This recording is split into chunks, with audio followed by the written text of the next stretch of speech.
ఒక event organiser అంటే ఒక డెకరేషన్ స్టూడెంట్ డెకరేషన్ చేసే వాళ్ళే అని కాదు. ఫిలింలో 24 క్రాఫ్ట్స్ ఉన్నట్టు ఈవెంట్ లో కూడా చాలా డిఫరెంట్ క్రాఫ్ట్స్ ఉంటాయి. ఇప్పుడు మీరు చెప్పినట్టు డెకర్స్ వాళ్ళు ఉంటారు, ఫ్లవర్ డెకర్స్.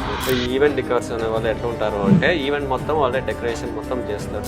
సో నువ్వు ఏం చేస్తున్నావు అంటే నేను చేస్తున్నా ఈవెంట్ చేస్తున్నాను, సో అక్కడికి వచ్చి నేను డెకరేషన్ చేస్తున్నాను. ఒక ప్రొఫెషనల్ కూడా ఏమంటే నేను ఈవెంట్ చేస్తున్నాను. సో అక్కడి నుంచి ఈవెంట్ వాళ్ళు, ఈవెంట్ అతను, ఈవెంట్ వాళ్ళు అనడంతో అతను ఈవెంట్ పర్సన్. సో అతను కోఆర్డినేటర్ అవ్వచ్చు, ఈవెంట్ అసిస్టెంట్ అవ్వచ్చు, ఆర్గనైజర్ కూడా అవ్వచ్చు. వాళ్ళందరినీ ఆర్గనైజ్ చేస్తుంటే ఈజ్ ఆల్సో నేను ఆర్గనైజర్ కదా. ఇప్పుడు డెకరేషన్ వాళ్ళందరినీ ఆర్గనైజ్ చేస్తున్నాడు అంటే సో వీళ్ళందరికీ కలిపి ఒక హెడ్ ఉంటాడు. సో వాడిని మెయిన్ గా మనం ఈవెంట్ ఆర్గనైజర్.